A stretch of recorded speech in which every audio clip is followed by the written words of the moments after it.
Aquí veríamos a Pedro como continuador de la obra de Jesús, como transparencia de Jesús, puesto que si nosotros somos llamados y si nosotros nos convertimos, somos llamados por Jesús y debemos convertirnos en Jesús. Mi vocación es ser Jesús y por tanto borrarme yo. Conviene que Él crezca y yo mengüe, dice el Bautista. Y por tanto yo debo continuar la obra de Jesús, pero no dejando mi firma, sino la suya. Inmediatamente después del discurso de Pedro posterior a Pentecostés, nos narra el milagro del tullido del paralítico de la puerta hermosa, o puerta especiosa que se decía antes. Pedro y Juan subían al templo para la oración de la hora nona. Es la hora del sacrificio vespertino y es la hora de la salvación, porque es la hora de la muerte de Cristo, cuya sangre ha sido derramada para que nosotros comencemos a caminar libremente, despojándonos de la parálisis del pecado. La hora nona es la hora de la misericordia.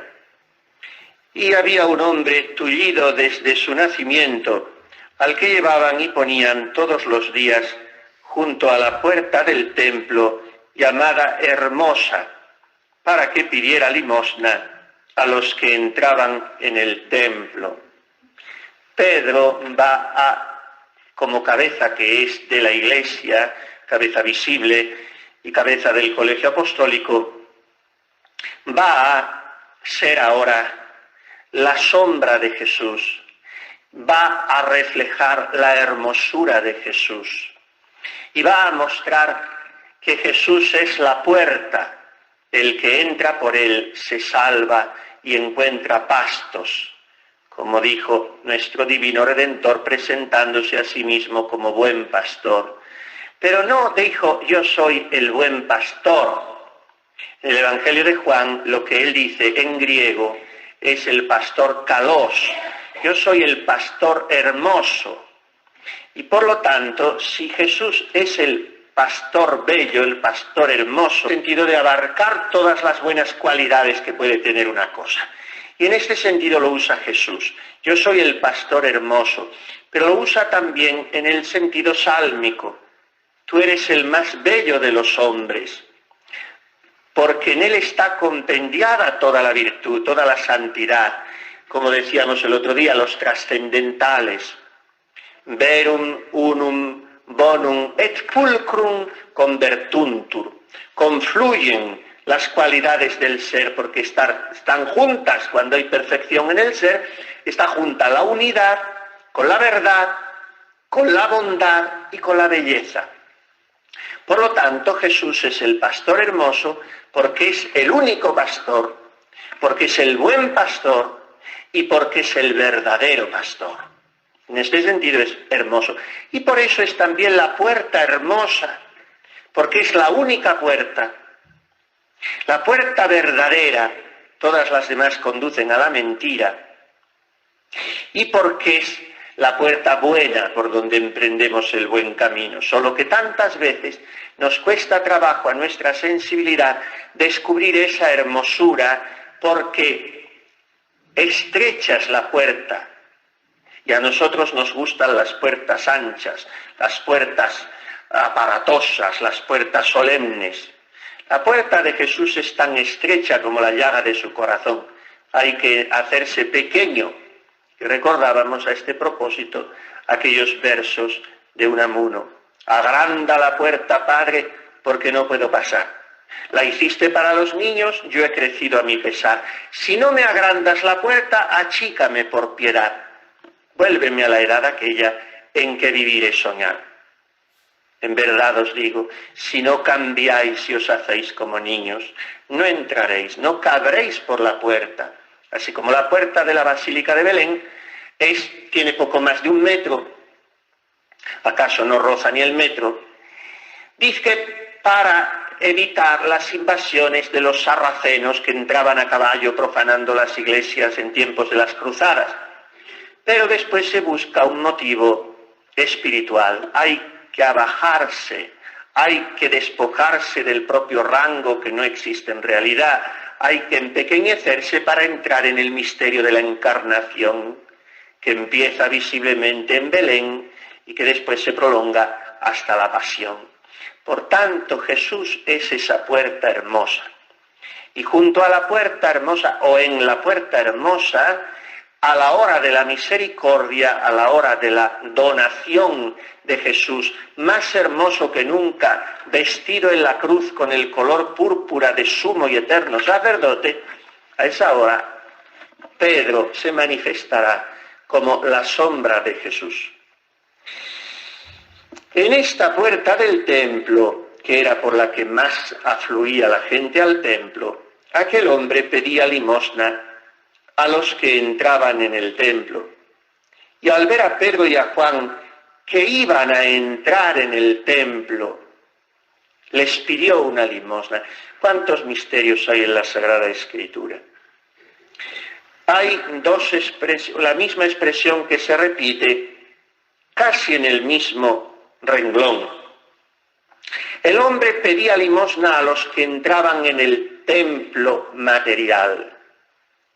Y de repente llegan Juan y Pedro, que entran en el templo nuevo y definitivo que es Jesús.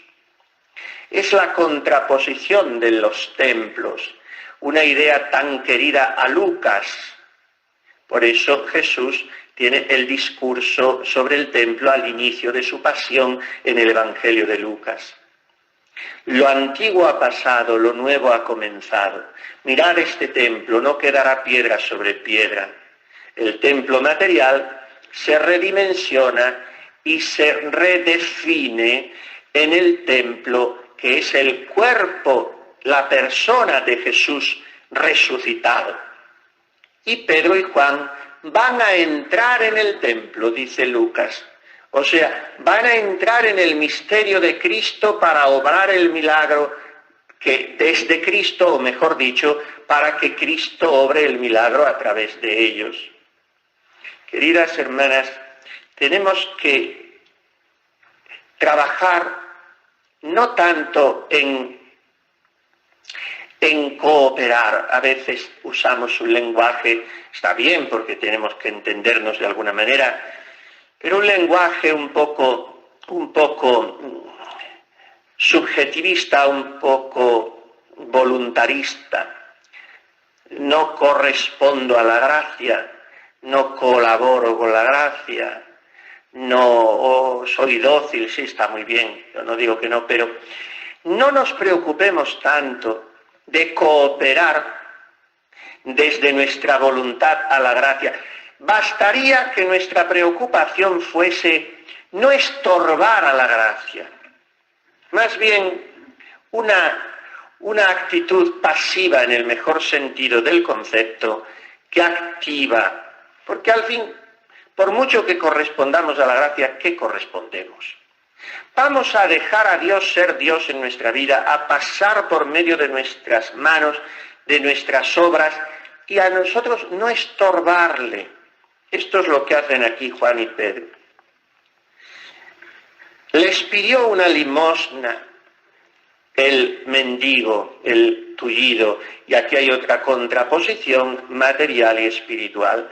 Él les pide una limosna contante y sonante, y ellos les dan la limosna, le dan la limosna material, sí, de la curación, pero sobre todo le dan a Jesucristo.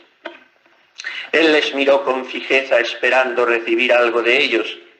Pedro le dijo: no tengo plata ni oro, pero lo que tengo te doy. En nombre de Jesucristo Nazareno, ponte a andar. Ponte a andar.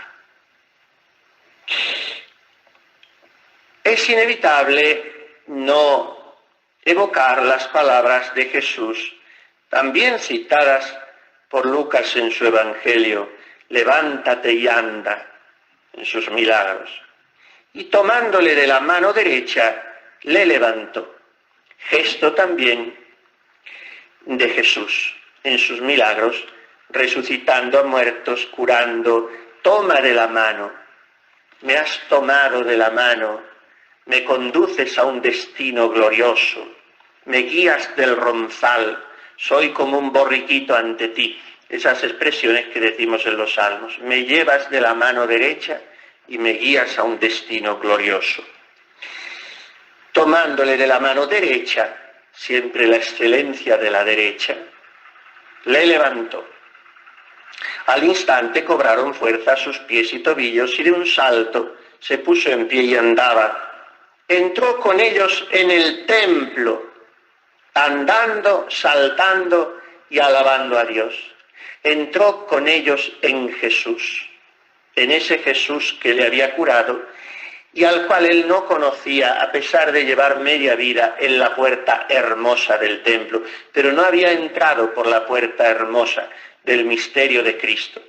Y aquí entró con ellos en el templo, con alegría y algazara, como se entra en el templo, ordenado una procesión con ramos hasta los ángulos del altar, cantando todas esas cosas que dicen los salmos refiriéndose al templo.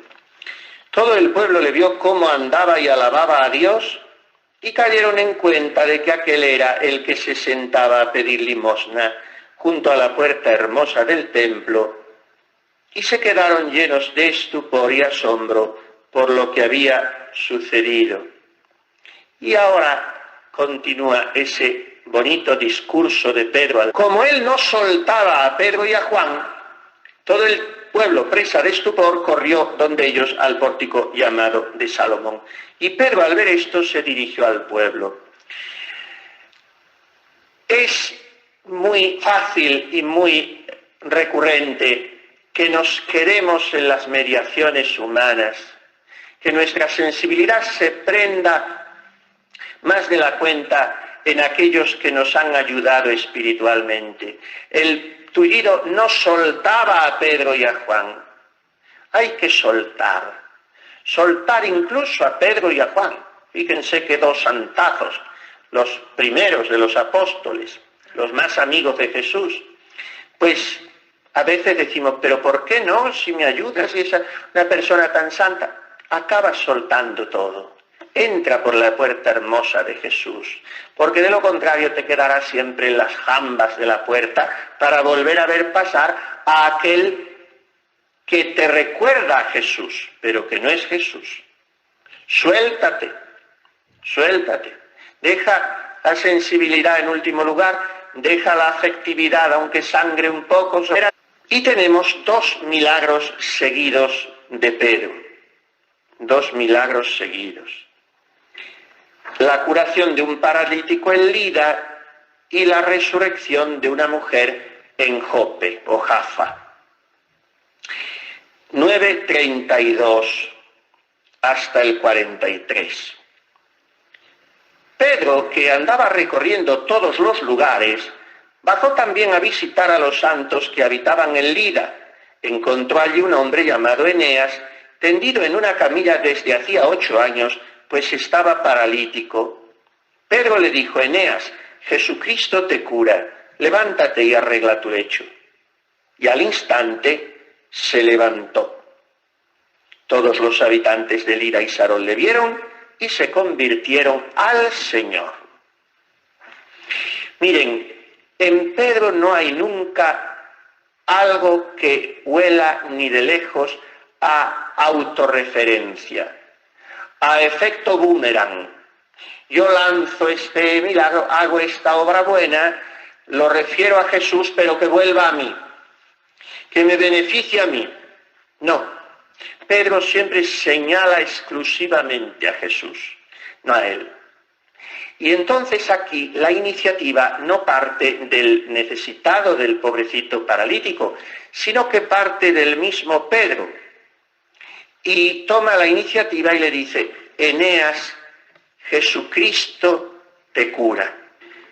Hay un detalle llamativo que recuerda inevitablemente a la curación del paralítico por parte de Jesús aquel paralítico que descienden por el tejado y que después hace que la gente se escandalice porque dicen quién es este para perdonar pecados, porque lo primero que Jesús le dice es que le perdona los pecados. Es el capítulo 2 de Marcos, desde el principio. Hijo, tus pecados te son perdonados, etcétera. ¿Qué es más fácil, decirle esto o decirle levántate, toma tu camilla y anda? Ya empieza a ser raro esto de Jesús, no sé si lo hemos pensado alguna vez. ¿Qué es más raro? ¿Qué es más difícil? ¿Qué es más fácil? ¿Decirle tus pecados te son perdonados o decirle estás curado o decirle levántate y anda? ¿Bastaría con eso? Pero Jesús introduce un elemento extraño. O decirle levántate, toma tu camilla y anda. Pues para que sepáis que el Hijo del Hombre tiene en la tierra poder de perdonar pecados, dice al paralítico, a ti te digo, levántate, toma tu camilla y vete a tu casa. Se puso en pie y al instante, tomando la camilla, salió a la vista de todos. Levántate y haz la cama. Hay una reminiscencia clara de Marcos 2. Toma la camilla. ¿Qué pasa?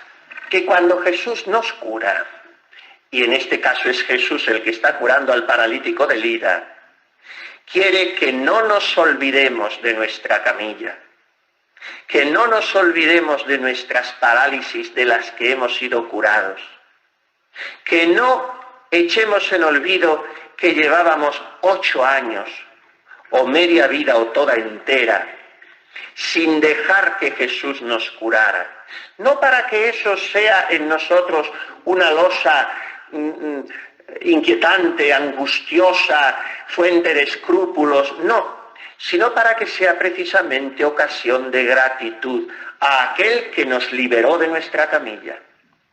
Pero esa camilla nosotros la cargamos en la historia de nuestra vida. En nuestra historia personal hay muchas camillas que deben estar a la orilla del camino. Hay algunas todavía en las que yacemos postrados. De todas esas camillas quiere levantarnos el Señor y decir, haz la cama. Como para decir, no continúes viendo ese lecho como el fin de tu vida, como el lugar de tu postración, sino míralo ya como algo en lo que debes descansar en las horas destinadas a ello, pero ya no estás tú postrado en el lecho. Entonces eso, haz la cama. Quiere decir, pon tu vida en orden y piensa que no debes vivir postrado, vivas postrado. Toma tu camilla. O sea, ya no estás postrado, pero acuérdate de lo que te he librado. Y todos en Lida y Sarón se convierten al Señor, no a Pedro. Cuidado, no son como el tullido, que no se despega de Pedro y Juan, no. Pedro hace el milagro de manera que ellos se convierten a ese Jesucristo en cuyo nombre él cura.